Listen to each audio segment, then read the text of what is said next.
Selamat malam para netizen dimanapun kita berada, salam inspirasi bagi kita semua. Wah, wah, wah, ada apa ini begitu ya? Yusril mulai ingatkan ya MK terkait bagaimana potensi chaos ya jika belum ada presiden baru sampai 20 Oktober, MK tak berani ambil risiko sebesar itu, katanya begitu ya.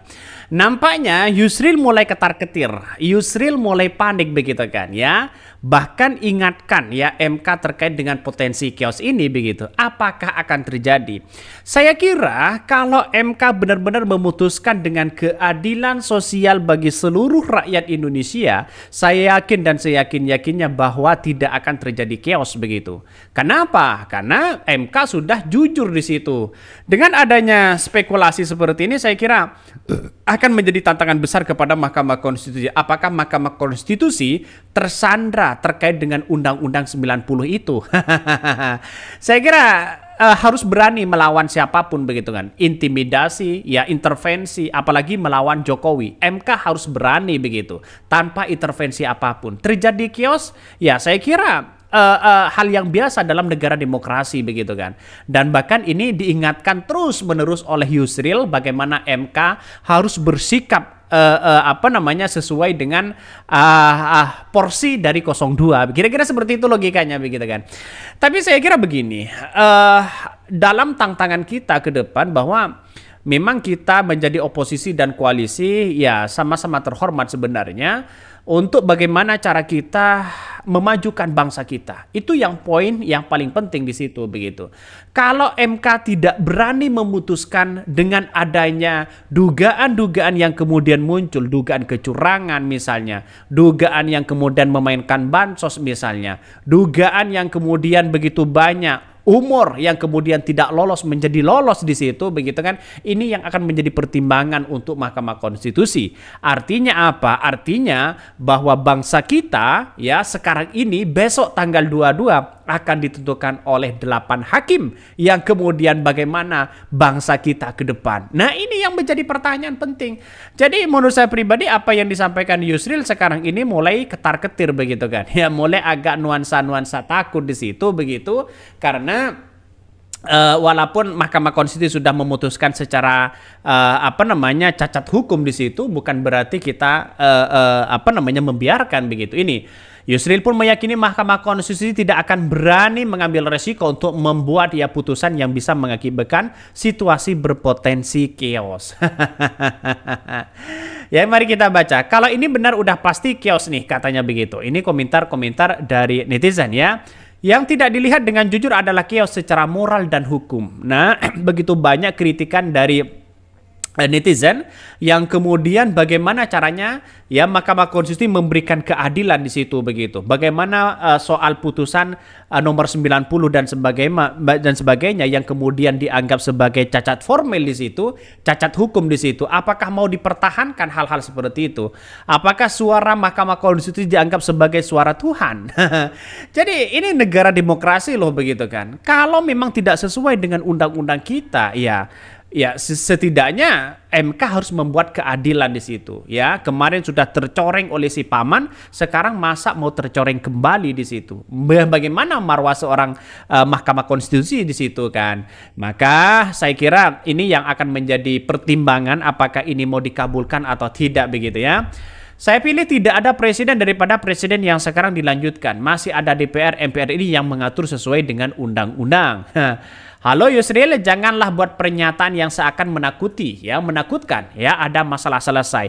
Apakah si Yusril juga menakut-nakuti soal peristiwa ini begitu kan ya, soal memperingatkan bagaimana terjadi chaos dan sebagainya begitu. Ya, saya kira hanya menakut-nakuti saja mereka.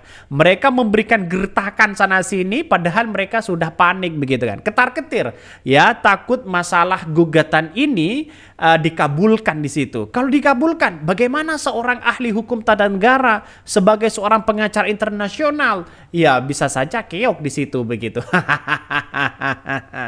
Ya, inilah pertarungan dalam dunia demokrasi begitu kan ya. Insya Allah besok Anies Baswedan dan Caimin, mungkin Ganjar Mahfud akan datang di Mahkamah Konstitusi untuk melihat bagaimana keputusan apakah ini dikabulkan atau ditolak.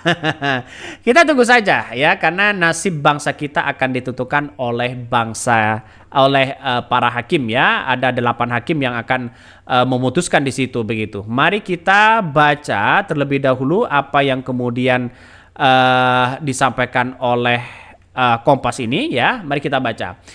Tim pembela Prabowo Gibran ya, Gibran Raka Buming Raka, Prabowo Subianto Gibran Raka Buming Raka, Yusril Ihsa Mahendra mengingatkan potensi chaos jika belum ada presiden baru sampai hari pelantikan 20 Oktober 2024 mendatang.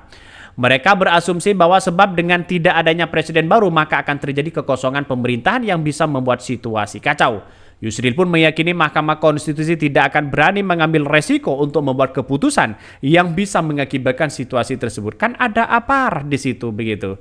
Kan ada yang lain di situ. Ngapain kita mesti takut ya? Seolah-olah menurut saya pribadi apa yang disampaikan Yusril mulai gertakan begitu kan ya. Ada gertakan, ada ada menakut-nakuti, kira-kira seperti itu begitu. Tapi pada kenyataannya ya kita lihat saja apakah terjadi chaos atau bagaimana begitu. Sedangkan KPU dan Bawaslu sudah siap kalau memang ada hasil yang dikabulkan oleh Mahkamah Konstitusi. Mulanya bahwa Yusril ya, tim hukum Anies Baswedan Muhaimin Iskandar Sugit Atmo Prawino yang mengambil contoh bahwa sebuah pasangan calon bisa-bisa saja diganti dalam pilkada tersebut.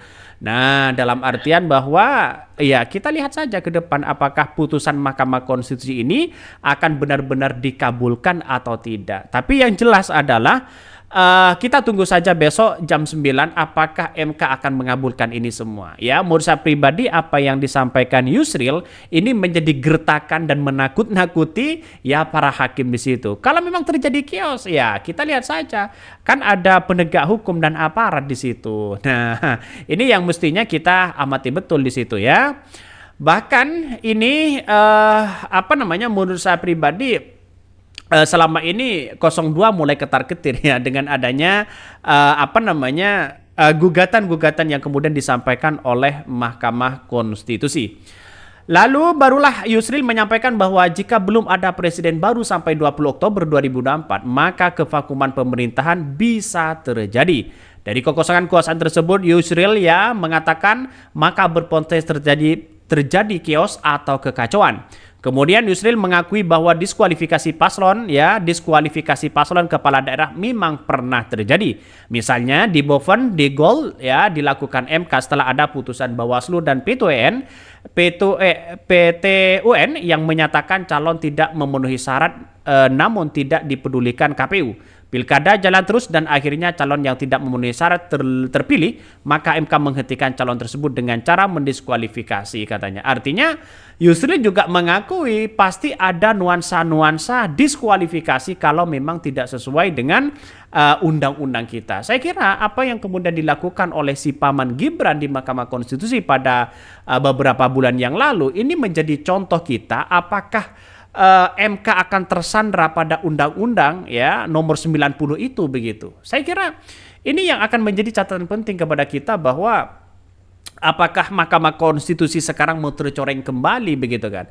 Ya, saya memprediksi kalau MK besok akan menolak begitu terkait dengan gugatan 01 dan 03, ya bagaimana nasib bangsa kita ke depan? Apakah mengalami degradasi yang sangat luar biasa, mengalami kemunduran atau mengalami kehancuran? Itu menjadi pertanyaan penting bagi Mahkamah Konstitusi ke depan.